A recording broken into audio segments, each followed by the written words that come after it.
सास का मायका प्रेम। रिद्धि की सास को हर वक्त अपने मायके का गाना गाने की आदत थी। अरे बस करना माँ, मामा का ये किस्सा तो 50 बार पहले भी सुना चुकी है। अरे हाँ, तो क्यों ना बताऊं। तेरे चाचा तो उस वक्त हाथ झाड़ कर खड़े हो गए थे। तब मामा ही था तेरा जो आगे आया और मदद की। देखो अब ठीक है ना, जो हो गया सो हो गया। क्यों एक बात को हमेशा गाती रहती हो। अब तो बहू घर आ गई है, उसे तो सबको मान कर चलना है ना कि सिर्फ सास का मायका ही समझेगी वो। तभी वहाँ रिद्धि आ जाती है। माँ, आज मैं घर जा सकती हूँ? माँ को मेरी बहुत याद आ रही है। शादी के बाद एक बार भी नहीं गई। हाँ तो कौन जाता है। अरे मेरी शादी के बाद जब मैं बिदाई होकर आई, इतना बड़ा ससुराल मेरा, खाने वाले 10 लोग और बनाने वाली मैं सिर्फ एक। ऐसा लग रहा था जैसे सिर्फ खाना बनाने के लिए ही ब्याह किया है। वो तो मेरा भाई था, गांव से एक काम करने वाली चाची को भेज दिया जो मेरा हाथ पटाती थी, और उसको पैसा, खाना, कपड़ा, रहने के लिए कमरा, वो सब किससे दिया था? तुम्हारे भाई ने। ये मामला रोज का था। ससुर भी जब गुस्सा होते तो वो सारी बात कह देते जो उनके मन में इतने समय से चल रही थी। मेरा भाई, भाभी, भतीजा, भतीजी सब छुड़वा दिया। मैंने जीवन भर सिर्फ तुम्हारे परिवार वालों से निभाया, लेकिन अब भी चैन नहीं है तुमको। बहू के सामने सास को लगा कि उसकी बेइज्जती हो रही है। अब सुन बहू, अपने कमरे में जा। कहीं नहीं जाना मायके वायके। घर का काम कौन करेगा? पड़ोसन। बहू समझ जाती है मामला गर्म चल रहा है। कमरे में जाने में ही भलाई है। कमरे में क्या है? तुम्हारी माँ हर वक्त चिक चिक चिक चिक करती रहती है। कल ताई मिली थी तुम्हारी मुझे, लेकिन मजाल है सासू माँ की उन्होंने एक बुराई की हो, लेकिन सासू माँ हाँ, जब देखो तब ससुराल के लोगों की बुराई करती रहती है। बेचारे पापा जी कितना मिस करते हैं अपने घर वालों को। मेरा तो बड़ा मन करता है कि ताऊ जी, चाचा जी और सब मिलकर रहे, ना साथ रहे लेकिन आना जाना तो ठीक से रखे।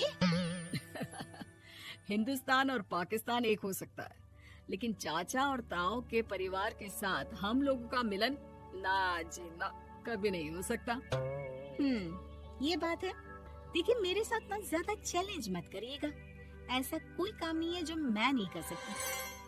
ससुर जी जो कि बहू की बात सुन रहे थे सामने आ जाते हैं। अरे बेटा, तू ये कर सकती है तो प्लीज मेरा परिवार किसी तरह मुझसे मिलवा दे। सारी जवानी तो मैंने किसी तरह काट ली, लेकिन जीवन के इस पड़ाव पर बहुत याद आती है मेरे परिवार की। हाँ हाँ पिताजी, आप चिंता मत करिए। बस मेरा साथ देते रहिए आप दोनों। फिर देखिए कैसे माँ जी भी ठीक हो जाएंगी और पूरा परिवार भी एक हो जाएगा।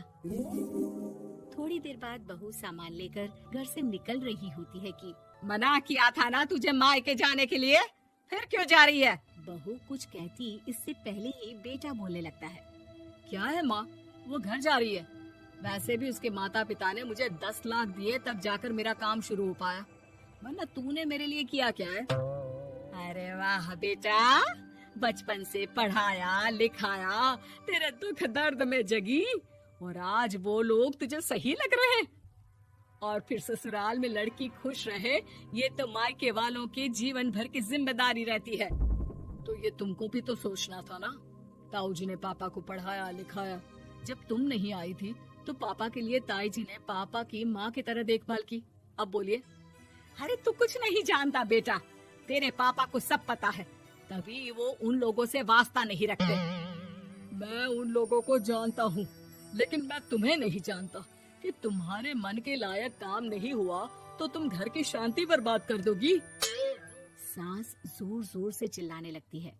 तभी वहाँ सास का भाई आ जाता है। अरे क्यों आप लोग मेरी बहन को परेशान करते रहते हैं? पहले ये जीजा कम थे, जब बहू भी आ गई। बहन, मैंने तो 30 साल पहले ही बोला था, अपना हिस्सा ले और छोड़ इन लोगों को, चल अपने साथ। बहू समझ जाती है कि मामा ससुर की नजर किस पर है। देखा, तुम लोग मुझे अकेला मत समझना, मेरा भाई खड़ा है आज भी मेरे लिए। बहू मायके जाती है और आते वक्त साथ में एक नौकरानी ले आती है। अरे बहू, कुछ खाने को दे दे। अरे आंटी, क्यों भाभी को परेशान करती रहती हो? उनके भाई ने मुझे जिम्मेदारी दी है। किसी भी चीज की परेशानी नहीं होनी चाहिए भाभी को। जो चाहिए मुझे बोलने का। आय हाय, बहू के मायके वालों का इतना दखल। ये मेरा घर है, कोई कल का आए इसे पूरा कैप्चर कर ले, ये बर्दाश्त नहीं होगा मुझसे। क्या हो गया सासू माँ? क्यों सुबह सुबह चिल्ला रही हैं? चमेली, ओ चमेली, क्या कहा था मेरे भाई ने तुझे? अरे दीदी बहुत तेज है आपकी सासू माँ। मैंने तो बोला कुछ चाहिए तो मांग लो मुझसे। अरे निकल यहाँ से, घर को रेलवे स्टेशन बना रखा है, जो देखो वो घुमा जा रहा है यहाँ से वहाँ। ये कहीं नहीं जाएगी। ये जाएगी तो घर का काम कौन करेगा? मैं। हाँ, और क्या करती हैं बहुएं? घर का काम ही तो करती हैं, इसमें नया क्या है? तभी वहाँ ससुर जी आ जाते हैं।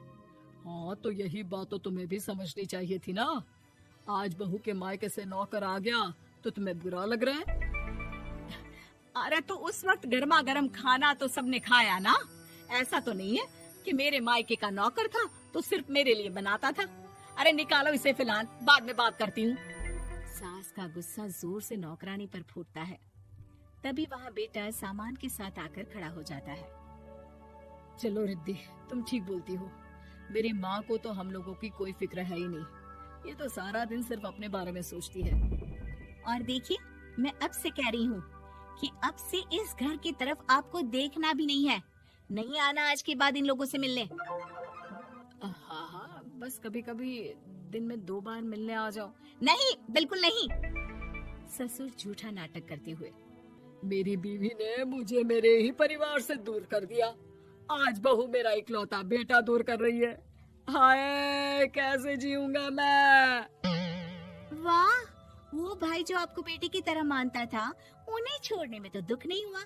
आज खुद का बेटा छोड़कर जा रहा है तो कैसे जीऊंगा?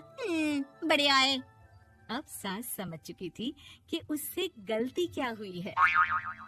मुझे माफ कर दे बहू, अब मेरी समझ में आ गया कि अपनों से दूर कर बीवियां पति का भला नहीं बल्कि उन्हें जीवन में अकेला कर रही है। मुझे माफ कर दे, मैं अब सबसे माफी मांग लूंगी।